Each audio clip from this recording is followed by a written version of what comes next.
according to the stars, is the U.S. in trouble right now?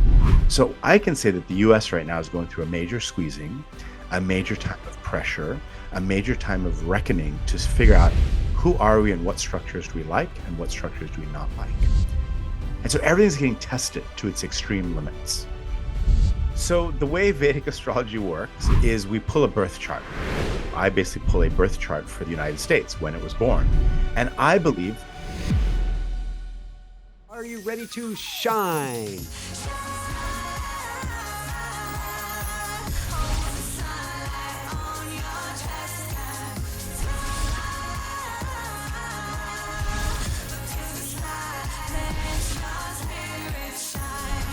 Shine bright. Woohoo!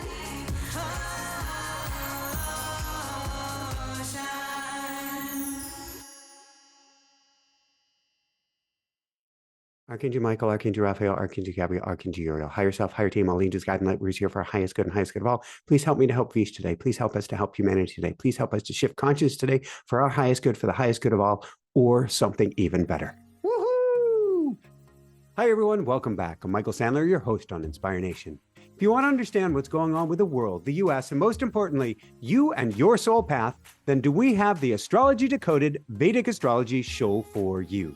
Today, I'll be talking with Vish Chatterji, famed Vedic astrologer and author, about what's really in the stars beyond the newspaper horoscopes, how to read what's in your stores, and what's truly coming for you. So welcome back to the show, Vish. Are you ready to shine? Thank you, Michael. Thank you for having me on. Yes, I will shine through the grace of the planets, I hope. Woohoo! And before we dive right into things and your history and Vedic astrology, according to the stars, is the U.S. in trouble right now? The U.S. in trouble.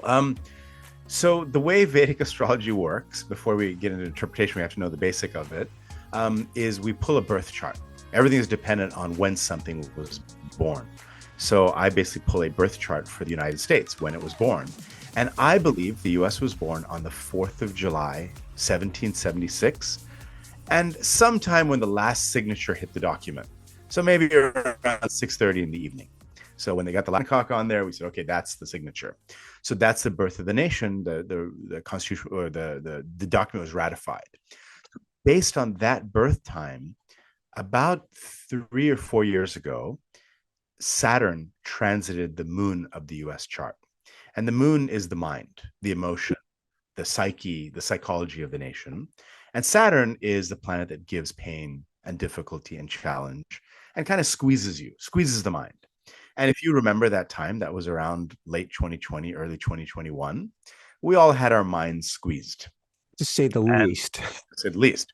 And Saturn is also a planet of isolation and loneliness. And many of us at that time were isolated and lonely. It was a pandemic. So Saturn, though, gives you pain in order for you to learn something. And what I've noticed in people, again, I'm trying to extrapolate what I do with people to a nation. Does it correlate to the work? Maybe, maybe not. But what happens with people is Saturn squeezes and squeezes and squeezes until you learn your lesson. And the moment you learn your lesson, Saturn lets up and says, okay, you learned your lesson. I don't need to squeeze you anymore. Now, the thing is, Saturn will squeeze and squeeze until it breaks things if you don't learn the lesson. So about three years ago, let's say, when Saturn was directly over the moon, did we learn our lesson is the big question. And many people have an opinion on it. Did we learn a lesson? Did we learn anything? Did we adjust? Did we adapt? I don't think we did. My personal opinion, I don't think we did. So Saturn is squeezing and squeezing ever so much more.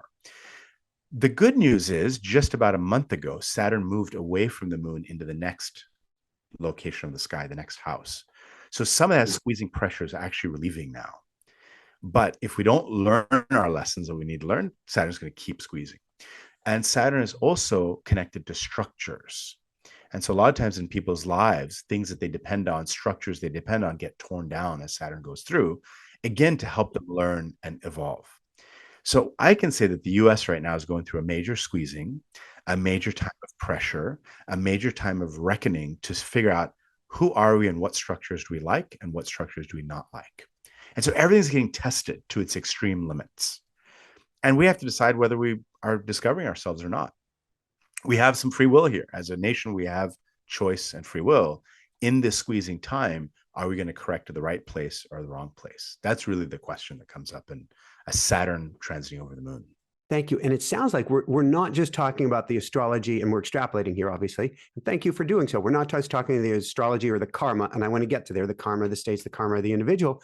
But we're bringing it home to this is an individual thing. I get to discover me now. Vish, you get to discover you at an even higher level. Each of us gets to discover and learn, or this ship doesn't exactly get to the Saturn pulls out the 2x4 and keeps playing until we all learn, because it is the consciousness of all of us that is directing the ship, even outside of the US.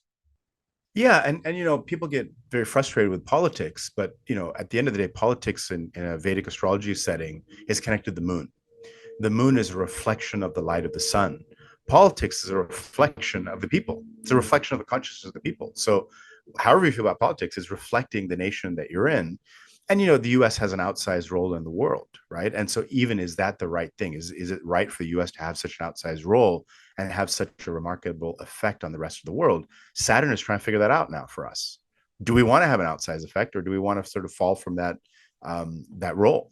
Well, it's interesting that you say Saturn is trying to figure that out for us, because that gets to free will versus destiny, which brings up your father's giant, I think it was a cherry wood desk in the outer drawer, and you pulled back this drawer. I wonder when you pulled it back, and there's something inside that said Vish's horoscope. Yes. So I grew up in Hong Kong. And as a little boy, I remember my dad had this, huge, beautiful desk. It was cherry wood with this leather sort of, like almost like a desk you'd see in some ancient Southern home in Virginia, like a plantation home desk. But we're in Hong Kong in a little room, right? So, and on the outside was a drawer stuffed with all sorts of stuff. And, I was a kid. I was probably 7, 8, 9 years old, something like that. And, I was always fiddling, looking in drawers and seeing, oh, here's a paper opener. What can I do with this? I'm going to play sword fight with it. And then I found, a stapler, and then I open up and there's this yellow envelope that has a logo of some hotel in New Delhi in India. And it says Vish's horoscope, but it's sealed. I'm like, I wonder what's in here. So I knew better than to rip it open. I went and asked my mom. I said, hey, what is this? And she said, oh, that's not for you to see. I'm like, but it has my name on it. She's like, no, that's not for you. She took it from me and hid it somewhere better than the outer drawer. So that's the last time I saw it. I just ever saw the outside of it. Now, some 40 years later, right? My parents both passed away, and I'm going through all the estate papers. And there's boxes of papers, and we moved from Hong Kong, we moved to Canada. Then I came to the US for college. I stayed in the US for the last 25 years. And now, my mother ended up in the US before she passed. And I've got these boxes and boxes of old papers. I'm looking through, and sure enough, that envelope appears. I'm like, well, mom and dad aren't around. And I'm an old man now. I'm in my 40s. Let me open it up and take a look. Wait a second. Old man, 40s, not a chance. Well, compared to when I was 7 or 8, right? Okay. Like 7 or 8, I got to take permission from mom and dad. In my mid 40s, I don't need to take permission from anybody, right? Like once you're past 30, you don't need to take permission from anyone. It's your call, right? Except your wife or partner. Yeah, right. But not for this. I'm like, I'm gonna do my own thing. I don't need to ask my wife's permission to open an envelope that has my name on it. So I open the envelope, and out emerges this huge scroll. I mean, this scroll must be about 7 feet long, and it's this yellowed parchment paper and written as hand script with pen, but it's all in Bengali, in the script that I don't understand. And there's these diagrams, and then there's these dates, and I can't decipher it. I don't read Bengali. So I decided, let me get it translated. So I happened to be traveling to India some months later to put my mother's ashes in the water there. And I go and find a translator, translate the entire document. And it basically is my birth chart of when I was born. And it lists date by date when different things would happen in my life, and to the month. And it would say, we'll study in a technical field. Sure enough, I studied engineering. We'll rise to a high position. Sure enough, I did. We'll have everything taken away from him. Sure, I did. Like little one by one, it sort of listed all these major milestones in my life, all done. And I was probably 6 or 7 months old when it was done.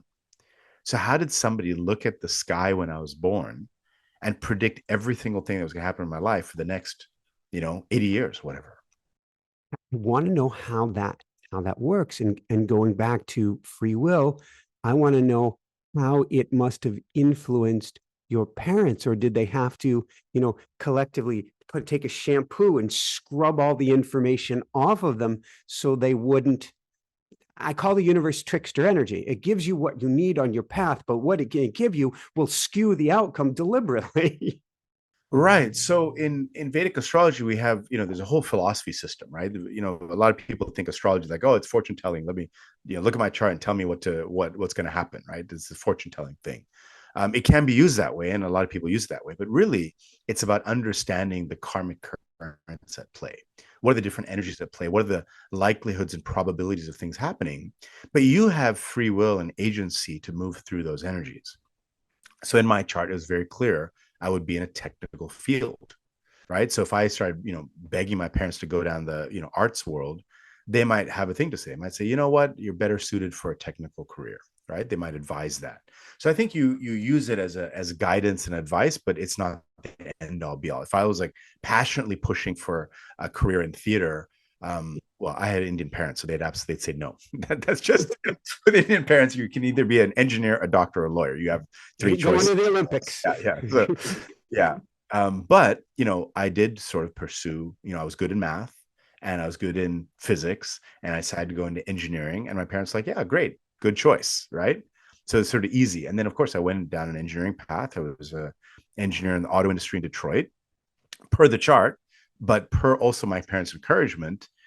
So it's almost like it influenced their decision making, but I don't think they made it gospel because they kept the envelope sealed. They never looked at it after the first time they saw it. If you would, and it's interesting you mentioned the engine, because I was reading your book to my daughter, who's 3 this morning, and we had just had a discussion about cars, and my wife had wanted me to explain gears and the internal combustion engine, and I was talking about how it's like fireworks. You see fireworks going off, it's fireworks in a motor, and I go through this description of the motor to her, and then I go and read that you're an engineer with engines, and go, you can't make this stuff up. This is where I'm supposed to be. It's on my path right now. If you had veered off, and forgive me, everybody, if I seem disrespectful about the Olympics. It's just there's a preponderance or a direction that peoples tend to go in, and there are some amazing Indian Olympians, not many, but there are. But if you had chosen a completely different path, would that have been, quote, wrong or redirected by Saturn to put you more on this path? Is the reading that you're going, and I hope we do a short reading on myself and Hannah Bear in a little bit, does the reading give you that best direction to go in? Right. So as I understand it, so Vedic astrology is based on the entire Indian system of knowledge, the same system of knowledge that, underpins yoga. And I'm not talking about gymnastics yoga, the full yoga system, like the real yoga, yeah. Yama, niyama, asana, pranayama, pratyahara, dharana, dhyan, samadhi, 8 limbs of yoga. If you do all that together, that's called yoga. There's Raja Yoga, Bhakti Yoga, Jnana Yoga, Karma Yoga. There's 4 different paths of yoga. So if you're doing the whole thing, then there's sort of an evolution of the soul. From that same people came Ayurveda, the mind-body medicine system that understands that we're all unique in our mind-body constitution, and we all need a different diet and different lifestyle to our unique needs. So not one size fits all. So Ayurveda came out of the system, yoga came out of the system, and then Jyotish came out of the system. And Jyotish is the combination of the word Jyotir, which means light, and Isha means the divine, the light of God. So you could say Vedic astrology is a very poor translation of a system that is really trying to understand the light of God and the light of divinity and how divinity is working through you. And that same system, whether it's yoga, Vedic astrology, Ayurveda, understands, and it's like a law of gravity. It's just known, it's not debated, that there is a system of reincarnation. And we are souls that are immortal.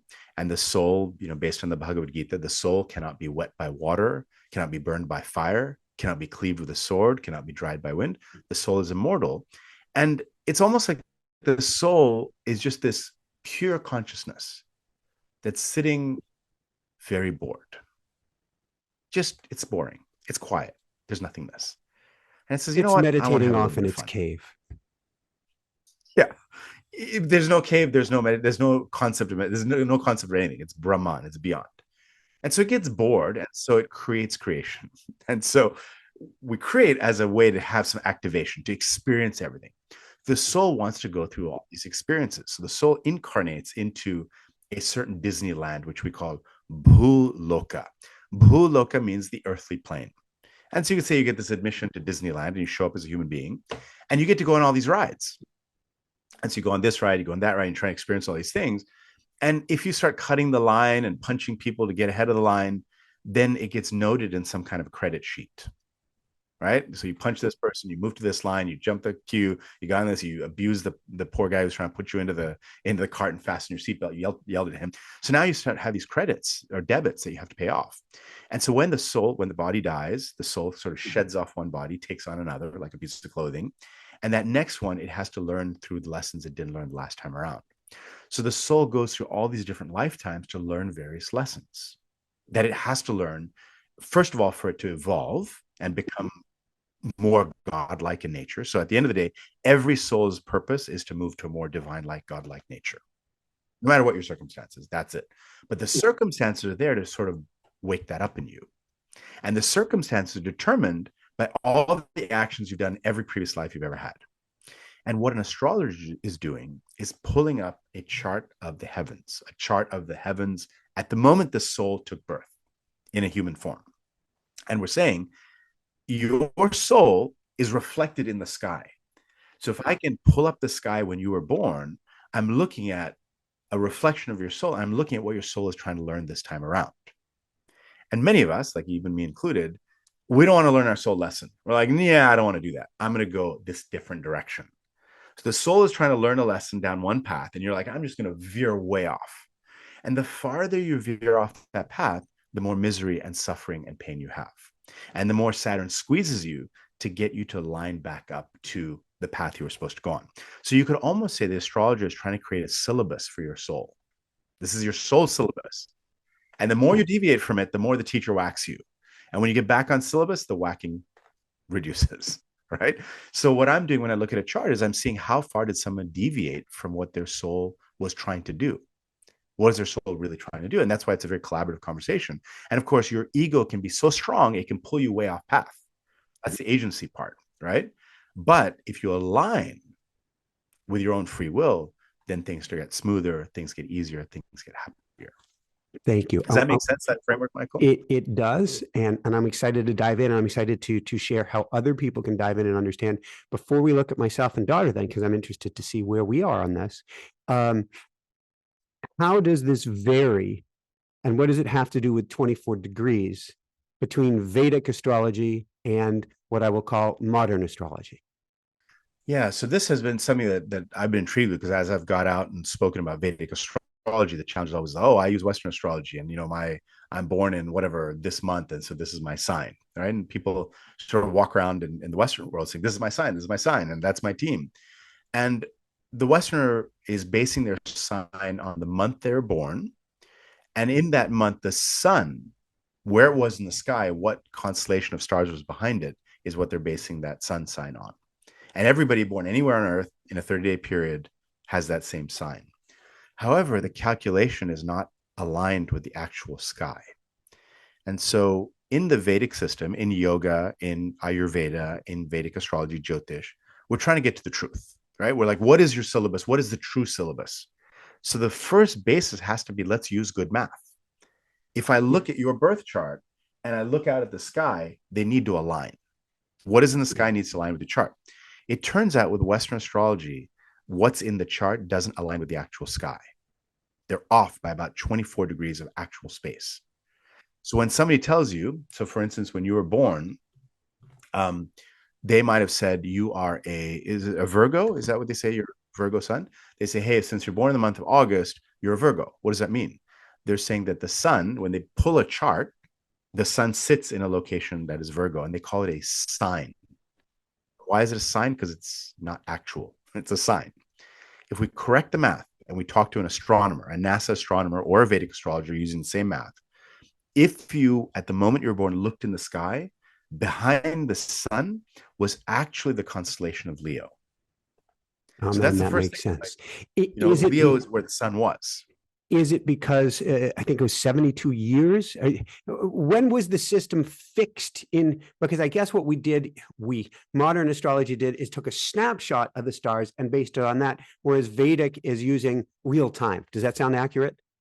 Yeah, and I think there's a lot of debate on the history of things. I mean, the Vedic astrology system developed, we believe, to be 8,000 years ago, sometime after the And Ice I love Ages. how it did develop. What I understand is people going into meditation, not over a year or 10 years or 100 years or 1,000 years. This was a very long process of we're going to go to the other side. We're going to learn and we're going to bring back this information. We're going to discuss it. We're going to go back. We're going to learn. And then we're going to codify it maybe 5,000 years ago. Exactly right. Yeah, exactly right. So there's this generations of deep, highly enlightened beings that meditated and in deep states of cognition access the knowledge of the universe. And they came up with the system of Vedic astrology and refined it over 8,000 years. Now, then India was conquered by the Muslim invaders, then by the British invaders. And we basically were told as Indians, our systems are no good. Like follow the Western system is better. And we sort of poo-pooed our own systems in India. So there was this colonization thing that happened. And of course, then Western astrology developed some 3,000 years ago. And that's the system that's in vogue right now. But it derived from the Vedic system. And the Vedic people picked a fixed point in space. So they saw this star in space and said, that is where we're going to start the zodiac. 0 degrees of Aries starts here. And no matter if it's 10,000 years from now, 50,000 years from now, 10,000 years ago, that point never changes. But the Earth, the way it rotates on its axis, starts to wobble, and literally the sky feels like it shifts relative to Earth. And the Western astrologers picked the same point in space, but they picked it on a moving point.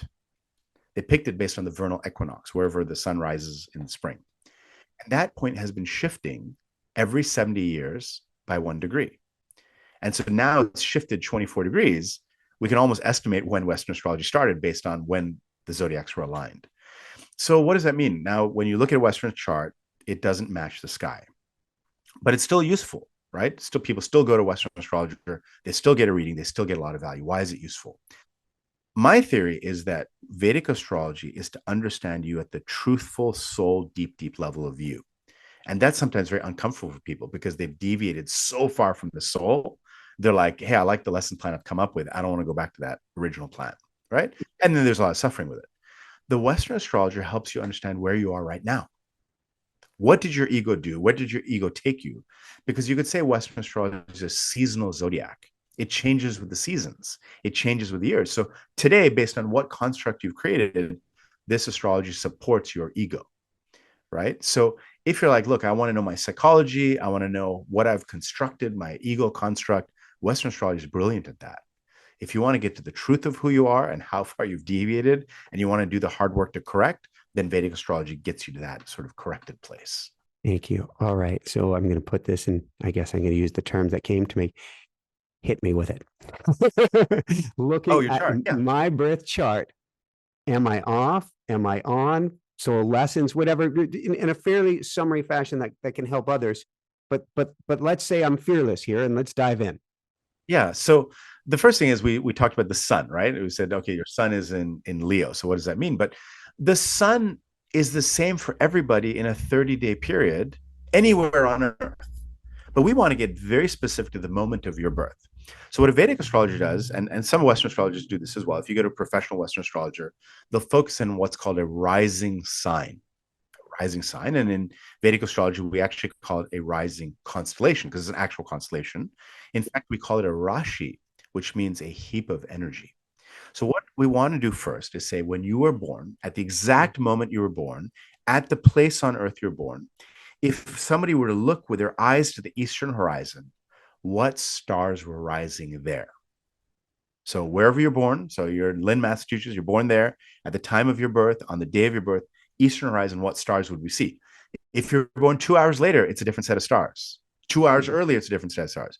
If you're born somewhere else on the planet, the eastern horizon is different, right? So we get very specific to that 2 hour window and that location on Earth. And that rising sign is really the marker. And that's the most important thing, not the sun sign. So even though your sun was in Leo, what I focus on is at the moment you were born, on the eastern horizon were the stars of Libra. Libra is the most important thing for you to remember, is that I'm a Libra rising sign, Libra rising constellation. And that star is putting energy on you, and you're putting energy on that star. And beyond the zodiac sign, you have to know the planet that is behind it.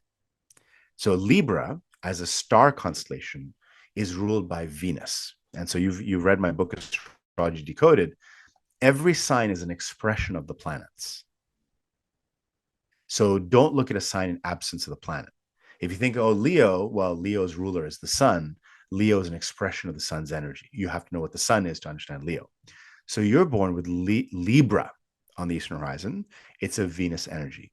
And Venus is a planet of beauty and art and music and harmony. So Libra becomes an expression of somebody who is drawn to art and beauty and harmony. Somebody who's going to like nice clothes, nice home. Your home is probably nicely kept with nice artwork in different places. That's a Libra kind of a thing.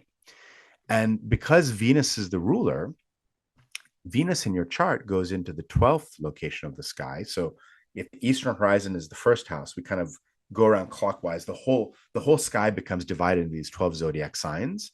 And each division of sky is a look into a different part of your life. It's like a window in a different part of your life. And Venus goes into the 12th location that is connected to spirituality.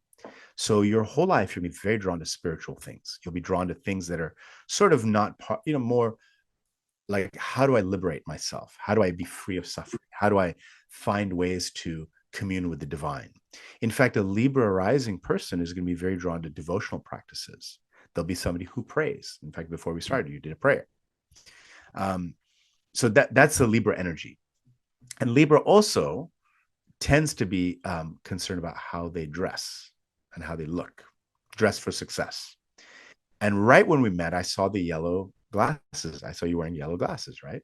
And I thought immediately, he's got to have Jupiter somewhere. And it turns out the rising sign is connected to the head. So there's a medical astrology system. The rising sign is connected to the head. And in your rising sign is the planet Jupiter. And the color of Jupiter is yellow. Uh-huh. So that's already a clue. Ding, ding, ding. The color of Jupiter is yellow, and you have yellow literally on your face, which is the first house. So that connects. So it's like you're living to that truth somehow. And interestingly, Saturn is the color blue and is directly opposite on the Western horizon from your birth chart. It peaks into that first house. So Saturn is also an influence in your life. And so you're wearing blue, which is the color of Saturn. It's kind of interesting. You have Jupiter and Saturn. Jupiter rules wisdom and knowledge and higher order learning and understanding. You're going to be drawn to philosophy. You're going to be drawn to wanting to be a teacher. But Saturn now influences that. And Saturn is the old, slow moving planet of karma. So you're going to be drawn to things to do with karma. You're going to be drawn to what is the accounting system of the heavens, is Saturn's role. And you're going to be drawn to old things because Saturn is the oldest, slowest moving planet. So you're going to be drawn to old things. So how's that track so far? Interesting. Some on, some I'm going, it's interesting when you go back to Libra and arts and things of that sort, because I'm drawn to and have not partaken in much music yet. And I'm drawn to, I did a mind mapping for my students last night in the School of Mystics, and they saw some really butchered stick figures. But my desire to create art with words, both spoken words with a mic in front of people and written words of carving and parsing stories and books is, for lack of another term, pounding on me right now, coming through very loud and clear, which is the arts. Right. So Venus is the lord of the chart. Venus is connected to music. And if you play music and you learn music, it's going to activate the whole chart. That's one of those energies that that's the main. Oh, I'm supposed to start singing lessons this week. There you go. Very good. That's excellent. You're going to notice it's going to affect your entire chart, your health, your well-being, all those things, because Venus is the rule of the chart. So I always tell people, if you're going to focus on one thing, know the Lord, the planet that rules your whole chart, and focus on that. And if you fix that, it fixes everything. It's like, rising tides help all ships, right? If you fix the one house's energy, the first house, the Lord of the chart, the whole chart improves. But your Venus is together with Mercury. So the Lord of the chart is sitting right next to Mercury in the sky. So when you're born, if you looked in the sky, you see this bright, shining Venus. And right next to it, very faintly, you'd see this Mercury. And Mercury is a planet of speech and expression. So for you, art comes through speech and expression because Mercury is the expression planet with Venus, the artistic planet. And Mercury is in its own sign of Virgo. So Virgo is a constellation that was just above the horizon when you were born. Virgo is ruled by Mercury. When Mercury's in Virgo, it's very happy. So automatically you're going to have very good speech. But around what topics? It's the 12th house connected to spirituality, spiritual topics. So a lot of speech around spiritual topics, but because Venus is there and Venus is the charmer, you'll have a charming way of speaking about spirituality. And so I don't know your work that well, but your audience must say, "Oh yeah, he's charming when he speaks about spiritual topics." Well, So thank you. somehow you orient. You see how somehow you just oriented towards your natural soul nature. Now, why is that? You probably have some very serious spiritual practices. The more work you do with the divine, the more you meditate, the more you pray, doesn't matter what tradition you follow, the more you align to the divine, the more you naturally align with your chart, right? So you probably had long standing practices in your life. Yeah, I've had long-standing practices, and now my practice that I teach worldwide is automatic writing, which is connecting with the divine, getting into that sacred space and connecting on a daily basis, communing with, having discussion with, having questions, having queries, bringing the information back, sitting with the information, marinating in that information and being with it. Interesting. You were born with the sun in a location of eclipse. So you were not born on eclipse, but where the sun was in the sky is the place where eclipses can take place. And there's these energies called Rahu and Ketu. Rahu's the north node, Ketu's the south node. There's a whole mythology story around it. But Ketu is a force of spirituality. And the sun in Vedic astrology, we look at as your deeper soul, the deeper expression of the soul. And it's with Ketu. So that's sort of another marker of a very spiritually oriented soul. And it's with Mars, which is the warrior. So there's a part of you that is almost a bit of a spiritual warrior where you want to stand up for what's right and you want to stand up and correct things and put things into logical form in the spiritual realm. In 2020, going back to full circle on the show, talking about what we thought may have been a peak for the U.S. challenges, but we haven't learned. So Saturn's like, well, we're gonna turn up the screws a little bit. I started what I call the Open-Hearted Warrior Boot Camp series. So amazing. Yeah, exactly. So, and it's an open hearted because warriors, when I say Mars is a warrior, people start to say, oh, does that mean like warriors destroy things? And I started to wonder, like, why is this negative association with a warrior? I work with a lot of soldiers. I work with a lot of combat veterans. I teach them how to meditate and, Yeah. Oh, get through beautiful. PTSD. And, it's for me, I have a difficult Mars in my chart. So one of the remedies to improve Mars is to work with warriors, right? That's a remedy thing. So it's an energy. If I help warriors, I help Mars in my own chart. You're calmer, less fiery. Yeah, calmer, less fiery, and also work through whatever karma Mars has, right? Like Mars can cause a lot of problems for people. Mars can cause accidents, right? So if I work on Mars energy, it reduces my chance of having a bad accident as well. So I work with these soldiers, and I remember I was at this one event, and I just felt like so much love in the room. Right? To be honest, it was like this loving feeling, and I was like, "What is that? Like these are warriors. Like they're like tough, proud Marines, been through horrible combat zones." And I asked one of them, I said, what inspired you to join the military? And he said, when I was in high school, I saw this kid getting beat up. And I realized he couldn't defend himself, and I was strong, so I jumped right in, protected him, beat off the bully, and protected him. And I felt such a rush of energy protecting somebody who couldn't defend themselves that inspired me to join the military. That I can defend those who are weaker than me. And I thought that's interesting. That's a heartfelt call to arms. It's a heartfelt call to arms. And so I think the initial instinct for many warriors is I want to protect people. I want to defend the people who can't defend themselves. I'm strong. Let me go do that. And of course, through the military training, they go to become, these killer warriors. But the instinct was a heartfelt one. So Mars actually has a heart. And warriors actually have a heart underneath it all. And if you're spiritual oriented, like your Ketu is spiritual, Sun is your soul, Mars is with it, which is the warrior, you're going to have this open-hearted warrior that comes through. Beautiful. Thank you. All right. One more thing I want to go to, and then I want to teach people how we can access this information ourselves today. I know you said for kids, you don't give too much because you don't want to, again, this gets into free will and things of that sort. My daughter, Hannah Bear, has made her appearance many times on the show, never asked her to come on the show. This is part of her path. And I imagine she would be like the Hollywood star of all Hollywood star kids. If we went that direction, we ain't. But we would love to know what you can share with us. I can actually see through the studio door and see her playing with new toys in the other room.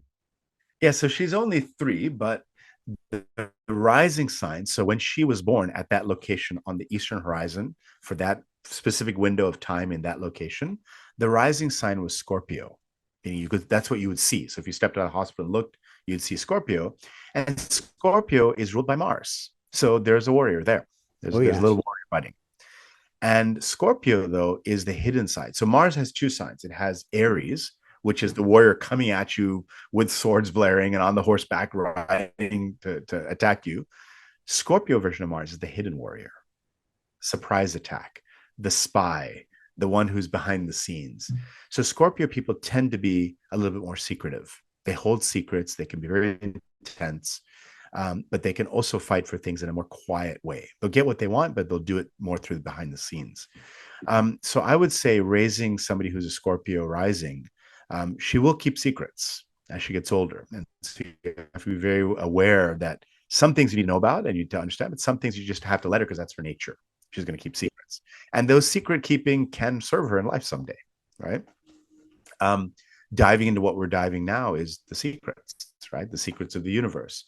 Scorpio rising people usually have a very strong tendency towards astrology and occult systems, hidden systems. And the Lord of that Mars goes into 4th house, so she'd be very driven to the way the mind works. Psychology and the mind and how the human mind functions will be something she's interested in. So again, if she starts like wanting to study, read about mythology or stories, mythology is where you learn about the human psychological narrative. A lot of times through mythology, we learn about the human functioning. So in ancient times, mythology was a way to transfer information about psychology. So I would definitely read mythology stories to her. There's 2 things in her chart that I would look out for as a parent. Her moon is in very low degrees and her Saturn is very low degrees. So in the sky, they've just barely moved into a sign. And the moon is a very sensitive planet that takes on the emotions of everybody around them. So when the moon is very low degrees, they cannot take on too much of the energy around them. And Saturn is a planet of boundaries. And because it's so low in degrees, she may not set the right boundaries. So as a parent, I would teach her to not be too around crazy energies, to set the right boundaries and find the right space for her. As parents, make sure she has protected time where she's alone and away from other people. So does that line up with your experience? That makes perfect sense. Absolutely. Yeah, she I think she can read people like a book. She can read people too much. And to get her to warm up on camera, on mic, oh my God, but in front of others, because of that energy being right there, she's going to study, she's going to observe, she's going to say, does this feel safe energetically, before she will ever step forward? And then she does so always with an eye on their energy. Yeah. And she has extremely high spiritual intelligence. So that's very clear in her chart. She's got a exalted Venus with Jupiter in Pisces in the 5th house. So very strong spiritual intelligence, very good musical abilities. If she learns an instrument, she'll be very good at it. So I would encourage music for her as well. Piano lessons are starting in the next few weeks. We don't know who, but today is to call the tuner. And then we're starting that. That's great. Yeah. So good. So, and that's the thing with kids, I just keep it very light because you don't want to overly influence, but you want to just favor the strengths. With adults, we've already made so many mistakes. We need a little correcting. But kids, they're already very connected to the divine. So they kind of know what to do. It's almost like if you've got this being that's a child who's so connected to the divine, who am I to try to direct them what the kid should do? They're much more connected. Thank you. So now, as an adult, I've found a way to separate from the divine.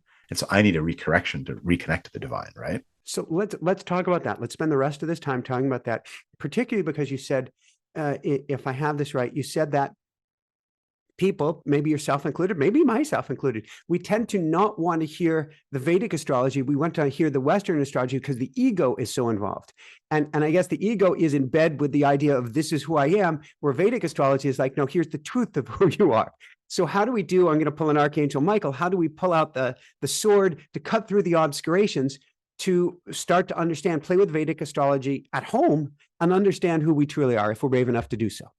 That's a great question. So, it's coming to me to talk about this, that, yoga, for instance, is this mind, body, soul practice that unites all parts of your being. But in America, we found a way to make yoga a gymnastics practice. Right? We're specialties in America. We're specialized in like reducing everything to something that takes out all the beauty and just makes it this rote thing, right? So it's like a medicine. We take a beautiful herb that has so much benefit, we extract the active ingredient, make a pharmaceutical out of it, and then end up hurting ourselves with it, right? So same thing with yoga is this whole beautiful system, and I extract the gymnastics part and do that and call it yoga, right? You missed everything. So what's happened in astrology, it's a mind, body, soul system. It's a way of understanding your entire holistic understanding. And what did we do? We took it out and made it a mind thing. It's all about the mind. It's all about, and most astrologers are just stuck in the mind and they're using it to understand psychology, right? So, but what about everything else? And as I've gone deeper into astrology and Vedic astrology, and I'm understanding the word Jyotish, the science of the divine, astrology is a communion with the divine. At the end of the day, astrology is a communion with the divine, especially Vedic astrology. And so the more you interact with the divine, the more aligned you start to become because the divine starts to direct and you start to listen. Like it's almost like the universe keeps giving you the signs, but you've got your blinders on, you don't listen to it. And the blinders are the ego. So any kind of practice that you do, if you're a meditator, if you're a yogi, if you're a worshiper, if you say prayer, if you chant mantras, little by little, that's removing the blinders and helping you align to your true nature. Astrology not required.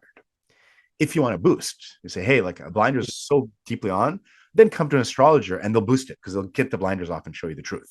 Right. And then what do you do with it? So if you have an astrology consultation, they'll look at the chart. My clients will tell me this is the challenge I have in life. I'll root cause it, figure out the planet that's at fault, and give them a spiritual remedy to take care of that planet that's at fault. Right. So if you said, hey, Vish, I'm not having a lot of money come in life, and you're Libra rising and Venus is the planet of money, I'll give you a Venus remedy. I'll say, hey, start playing more music. You play music, you start taking your voice lessons, you're going to activate Venus energy, and energetically, that's going to improve love, relationships, and income because they're connected. So, what I tell people in the book is at a minimum, know your rising sign. Don't get caught up in the whole chart. It may be too confusing for a lot of people. Just start with the rising sign. What is your rising sign? It's one of 12 signs. And out of those 12 signs, they're divided up amongst 7 of the visible planets we use in Vedic astrology. Sometimes people say, why don't you use the outer planets? The Vedic people use planets that they could see. They came up with 7 that you can see and 2 that are shadows. And the 7 planets you can see determined the 7 days of the week. So when people say use outer planets, I'm like, okay, change the days of the week then. We have 7 days of the week because there's 7 planets. Added the 2 shadow planets to make 9, and then we came up with a 9-based numbering system. 1 through 9 represents one of the 9 planets used in Vedic astrology. You start adding more planets, you broke the numbering system and the days of the week, right? Let me back up for one quick second before we get there, because I can hear people saying, wait, I'm stuck on how do I find my rising sign? So you find your rising sign. So because it changes every 2 hours and it is in a different place depending on where you're on Earth, you need some kind of software to calculate it. And what I did was, as an offering, I put on my website, vishchatterji.com, a birth chart calculator. So you go to vishchatterji.com, and I don't keep any of your information. I don't even keep your email. Like, it's up to you. Do what you want with it. You put in your birth info, and it'll spit out a chart, and it'll spit a line that says your rising sign is, and I'll tell you what it is. Like for in your case, it would say your rising sign is Libra. And then underneath it, I put a line that says your rising planet. The Lord of your chart is, and in your case, Venus. So now you know your rising sign and your planet that rules your chart. You have those 2 facts free off the web. Then you need to look it up. Now, my book explains it. This planet, this is the remedy. If it's Saturn, do some more walking. If it's Venus, start playing some music. If it's Jupiter, start reading some spiritual text. Like every planet has like 7 or 8 different lifestyle remedies that attenuate, improve that energy. So that's your I'm a DIY. I'm an engineer by training. I love this DIY culture of America. I'm like, you need to DIY this. You don't need to like depend on somebody. And it needs to be simple and accessible. So the idea is something that would be normally part of your lifestyle. And most of the remedies I give, people are like, I used to do that. And I used to feel so good when I did that. Why did I stop? That's usually what happens. So you already know what you need to be doing. You don't need somebody to tell you. But we're so stuck in all this information coming at us. We're getting overloaded. I mean, if I listen to every single thing I listen to on the internet, I'll have 5 pages of things that I have to do every day. It's too much. But to me, if you just know your rising sign and you know that planet, and you just do a couple of things for your lifestyle to take care of that planet, you're going to notice major improvements in your life. Beautiful. And it almost sounds to me from, I don't know if I'm going to call it a lay person's perspective, or maybe I'm going to go to a symphony and conductor, is I like to talk in terms of frequency and vibration and attunement. We could even call it tuning the instrument. You go and do that thing, I guess, for me, music. And it is like hitting a tuning fork and coming into alignment with that. And as you come into alignment, all of these other magical doors open for you that were locked closed because you didn't have the hotel key that was charged with the right frequency to open them up. I think that's right. I think you could say the rising, the Lord, the planet that is the Lord of your chart is the hotel key. And when you get that one right, you open the door and then you have access to all this other stuff, right? And, so general health wise, general life wise, money, career, relationships, happiness, health, children, all of it. Figure out the rising sign, figure out the Lord of that. And I'm using an accurate math. Don't use the, math that's not aligned to the sky, because then you're mixing it all up. So get the right math of the sky, figure out the rising sign, figure out the planet, do something to attenuate the energy of that planet. Now, after that, you're going to become more aware. You're going to notice, hey, I've got this other planet that's a bit out of whack. Then you can work on that planet as well. I mean, as an astrologer, as a yogi, I work on all the planets. I work on all 9 planets to attenuate their energy so that my whole life gets balanced in different ways, right? Well, okay, so that brings us to my very rudimentary understanding of the doshas and having a dosha out of balance. Your pitta out of balance, or or whichever. To all of a sudden, life is out of balance because body, mind, soul, you're out of balance. How do we start to balance these things or see where we are out of balance? Because this sounds like a system where I'm seeking that harmony of energies, and then that helps me on my best path.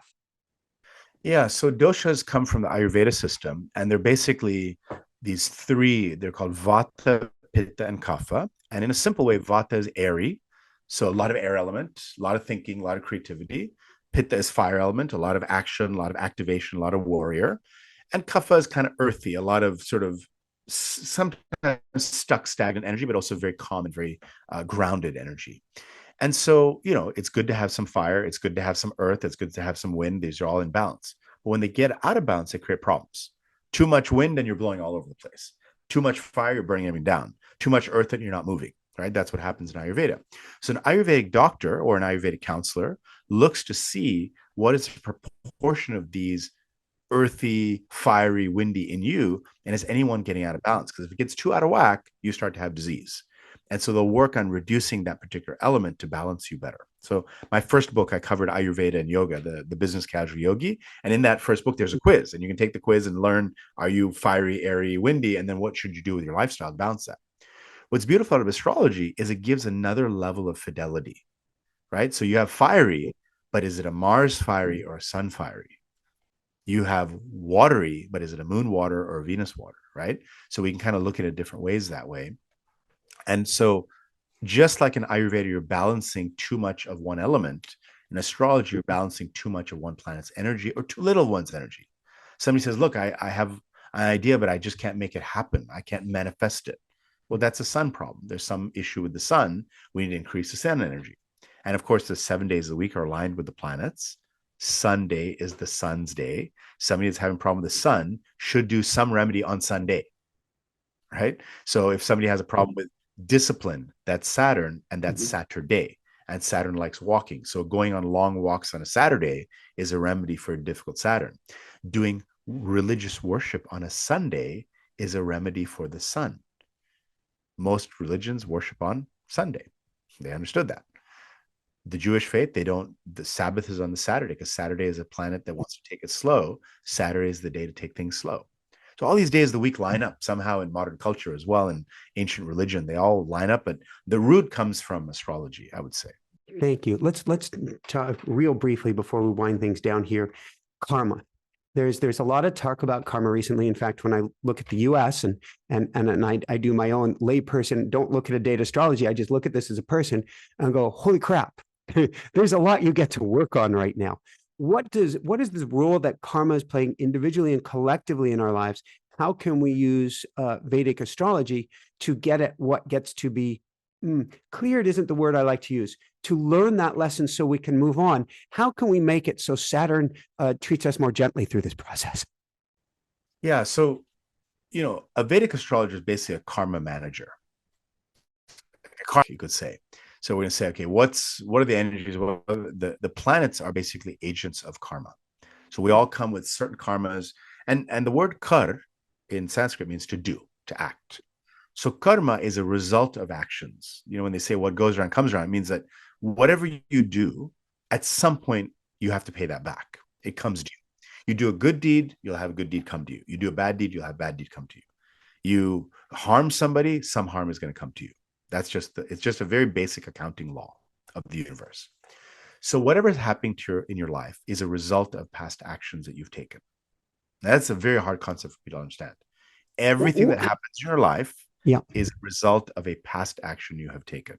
How does that not put us in the rule, though, which is kind of my thing of not then being a victim to our past lives or past karma? Well, there's no way of avoiding that, right? If you hurt somebody, that karma's coming to you. But there's ways to pay that energy back because it's an accounting.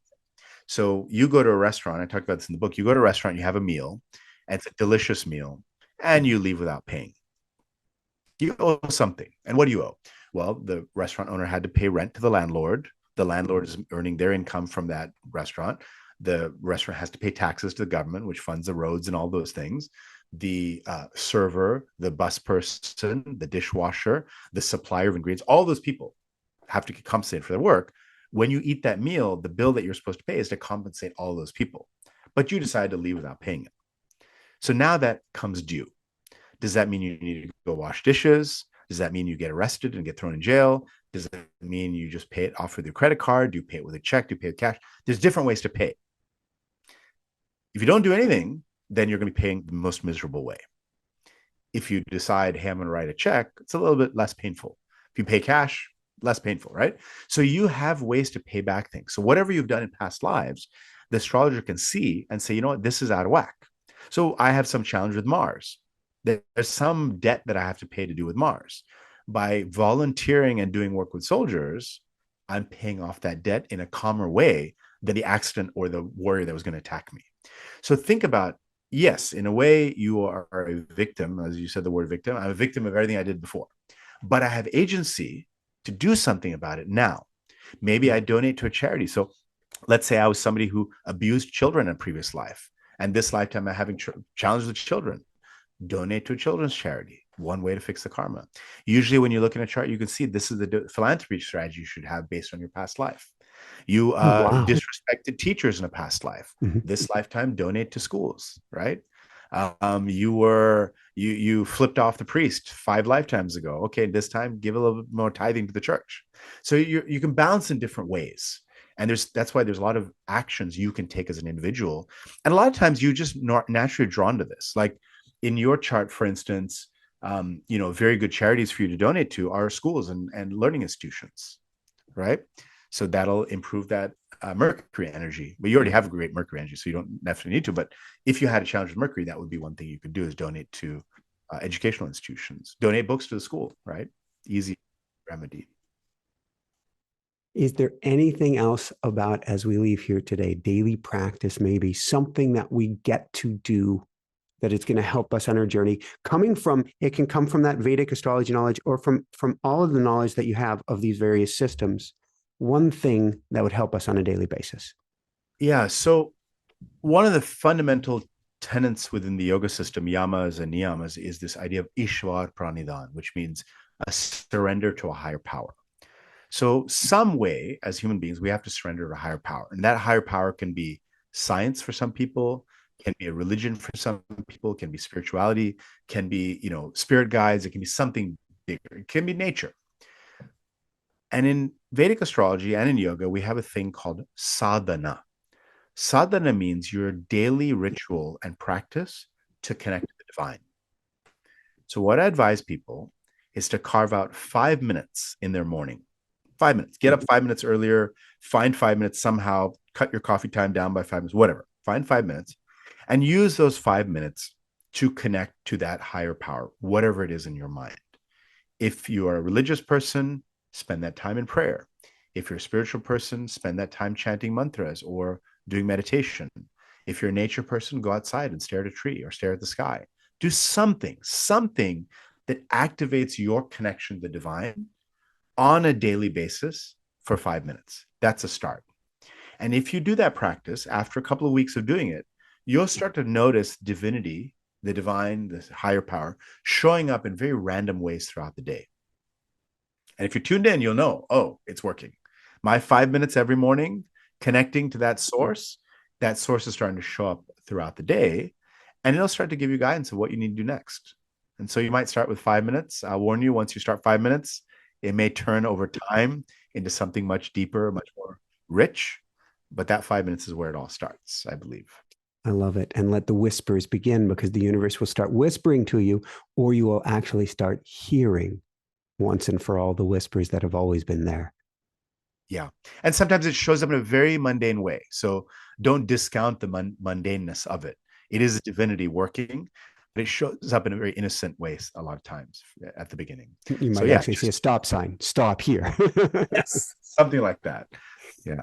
So, where can people go, Vish, to find your work, to find this it's not quiz, but analysis of yourself, to find out everything that you have to offer? Yeah, easiest place is vishchatterji.com. When you land there, you'll see links to my book, The Astrology Decoded. You can buy it wherever books are sold. It's available everywhere. And then, of course, there's a birth chart calculator. I encourage you to pull up your birth chart, look up your sign, figure out what it is. And if you get the book, look at the remedies for that particular planet, understand that sign. And then if you want to do the deeper work, through vishchatterji.com, you can find me. If you send a mail through there, then you'll be able to get a hold of me. I'm a little bit booked up, but we can always, at some point, if you're patient, we can spend time together. And I'm thinking, let's book you more. So everybody, take action today. All right. Any last words, Vish, that you want to share, or Vish rather than Vish, any last words that you want to share with people to help along the beautiful soul path and journey? Yeah, I mean, you brought up in the beginning, what do we do about how we feel right now about where the world is headed, where our country is headed? At the end of the day, you have to do what's within your control. Take care of yourself, right? Number one thing, take care of yourself. Put on your oxygen mask, take care of yourself, be a light in the world. Whatever's happening in the outside, focus on keeping your light healthy and strong. And then whatever happens, you'll be able to react to it in the best way. You'll be a guiding light for other people. So make sure you are charged with that divine light before you go out into whatever's going on in the world. Vish, this has been wonderful. This has been amazing. I cannot thank you enough. For everyone out there, this is Michael Sandler saying, be well, have fun, look at what's in your stars, and then do the inner work. Make that inner connection. 5 minutes a day to start. And above and beyond all else, shine bright. Woohoo! Pleasure to meet you, Michael. Thank you, everyone, for listening and tuning in. All the blessings of the universe for you. Thank you so much, Vish. And you have amazing energy. And this was beautiful. And I think it almost seemed like a tiny little morsel of a soundbite, but I think it is just what people needed today. Great. Oh, I'm so happy, Michael. I'm so happy. That was good. Yeah, you're happy. That's the main thing. Wow, wow, wow. What a special show. What a sweet energy. What guidance from the universe or from the stars. I'm really excited. I'm actually going to go onto his website. Even though he just told me, I'm going to go onto his website and punch that in. It also aligns with the work I do. If you want to play that higher level game, what I used to call the open-hearted warrior, now I call it the mystic. If you want to bring out that mystic that's within you, within each and every one of you, within each and every one of us, and play that highest level game, come on over to the School of Mystics 4 Wednesdays each and every month. You'll meet family, you'll make friends. If you do it just on the recording alone, you will shift your energy, you'll get into attunement. You'll feel that connection and get more on path. We have attunements, we have group intention meditations, we have teachings, of course, we have clearings. It's simply click that link below. Come join us live or recorded 4 Wednesdays each and every month. If you simply want to bring your energy up, on a daily basis. Come on over to dailywoohoo.com, where I share I share story, I share teaching, I share energy. It all comes out of my automatic writing, and I help bring you up each and every day. That is dailywoohoo.com. And if you want to connect with the other side, if you want to learn from your angels, from your guides, from your higher self, from your higher team, from loved ones that have transitioned, I can teach you how to do that. Live classes each and every month, plus a video-based program so you can start learning today. That is automaticwriting.com. Again, automaticwriting.com. Here's a link to the next amazing show. Love you so, so much, and keep on shining bright. Woohoo! How does it get any better than this? Love. I send love, and I send you even more love. Bye.